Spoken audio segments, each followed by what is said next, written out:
Gas আৰু এচিডিটিৰ সমস্যাটো দূৰ কৰিব হ'লে আপোনালোকে প্ৰথমতে জানিব লাগিব যে এই সমস্যাটো কেনেকৈ হয়। আপোনালোকে খোৱা খাদ্যখিনিক হজম কৰিবৰ কাৰণে আপোনালোকৰ পেটত হাইড্ৰক্লৰিক এচিড নামৰ এটা এচিড ৰিলিজ হয়। কিন্তু যদি আপোনালোকে সময়মতে নাখায়, আপোনালোকৰ খোৱাৰ স্কেডিউলটো যদি ঠিক নাথাকে বা আপোনালোকে যদি অভাৰ ইটিং কৰে, খুব বেছি স্পাইচি ফুড খায়, তাৰ লগতে যদি আপোনালোকে এলকহল লয়, স্মকিং কৰে বা আপোনালোকৰ যদি ষ্ট্ৰেছ থাকে, তেনেহ'লে আপোনালোকৰ পেটৰ ভিতৰত গৈ কি হ'ব পাৰে, দুটা প্ৰব্লেম হ'ব পাৰে। ফাৰ্ষ্ট প্ৰব্লেমটো হৈছে যে আপোনালোকৰ যিটো হাইড্ৰক্লৰিক এচিড হয় সেইটো বেছি মাত্ৰাত ৰিলিজ হ'ব পাৰে যদি আপোনালোকে অভাৰ ইটিং কৰে বা খুব বেছি স্পাইচি ফুড খায় বা আপোনালোকে যদি জাংক ফুড খায়। সেইটো সময়ত কি হ'ব পাৰে, এক্সেছিভ হাইড্ৰক্লৰিক এচিড ৰিলিজ হ'ব পাৰে।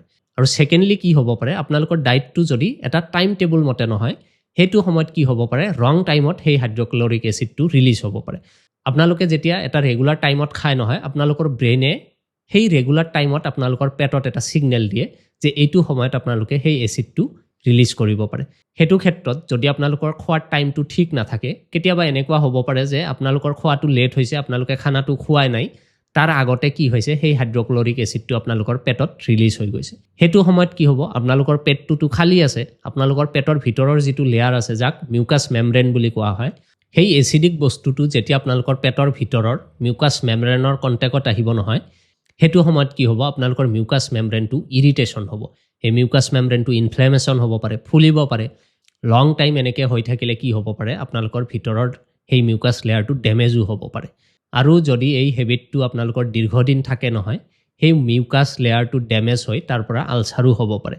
যেতিয়া আপোনালোকৰ এনেকুৱা ধৰণৰ প্ৰব্লেম হয়, সেইটো সময়ত কি হয়, আপোনালোকৰ পেটত যিখিনি খোৱা বস্তু যায় সেই বস্তুটো ভালকৈ হজম নহয়। আৰু সম্পূৰ্ণৰূপে হজম নোহোৱা খোৱা বস্তুখিনি কি হয়, ফাৰ্মেণ্ট হ'লে তাৰ পৰা গেছ উৎপন্ন হয়। আৰু সেই গেছটোৱে কি হয়, আপোনালোকৰ কেতিয়াবা খাদ্য নলীৰে আপোনালোকে ওপৰৰ ফালে উগাৰ অহা যেন অনুভৱ কৰে বা কেতিয়াবা আপোনালোকৰ পেটটো ব্লটেড অনুভৱ কৰে, পেটটো ফুলি থকা যেন অনুভৱ কৰে। যিয়ে নহওক, এই সমস্যাবোৰ দূৰ কৰিব হ'লে ফাৰ্ষ্ট আপোনালোকৰ ডায়েটটো ভাল হ'ব লাগিব। খুব বেছি স্পাইচি ফুড খাব নালাগে, অভাৰ ইটিং কৰিব নালাগে, তাৰ লগতে আপোনালোকে এটা টাইম টেবুল মেইনটেইন কৰিব লাগে। আৰু এই সমস্যাবোৰৰ চিকিৎসাৰ ক্ষেত্ৰত হোমিঅ'পেথিক চিকিৎসাৰ পৰিণাম খুব ভাল। এইবোৰ সমস্যাৰ কাৰণে আটাইতকৈ এফেক্টিভ হোমিঅ'পেথিক মেডিচিন হৈছে লাইকোপডিয়াম 200 আৰু কাৰ্বভেজ 30।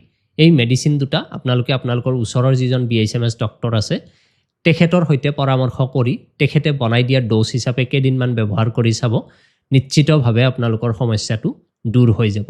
মোৰ চেম্বাৰ ধুবুৰী জিলাৰ চাপৰ টাউনত। যদি চাপৰ টাউনলৈকে অহাটো আপোনালোকৰ কাৰণে সম্ভৱ হয়, তেনেহ'লে এই স্ক্ৰীনত দিয়া নম্বৰটোত হোৱাটছএপ কৰি আপোনালোকে মোৰ চেম্বাৰটো এইবোৰ সমস্যাৰ চিকিৎসাৰ কাৰণে আহিব পাৰিব।